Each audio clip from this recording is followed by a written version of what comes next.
Hi, welcome back. Today is day 10, the 9th day of Elul, day 10 of the Elul challenge, and we are carrying on in Parashat Ki Teitzei, which is this week's Shabbos.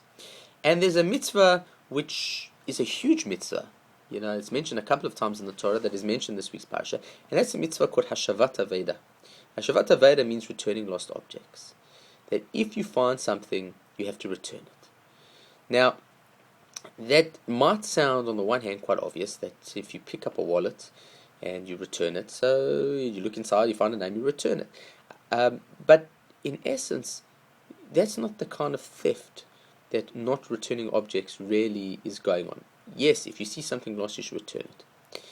But, for example, how many books do you have in your library that belong to people that you've never, given them back? How many tools in your shed? How many clothes in your cupboard? There are things that you've borrowed and you've just never returned, and you know what? They forget. I'm sure they've got my clothes, I've got their clothes. In essence, we don't really care what other people have. The question is, do you have something that belongs to somebody that they've lost? They've lost because they forgot that you've got it. So it's an obligation to return lost objects, and it's a mitzvah to do so.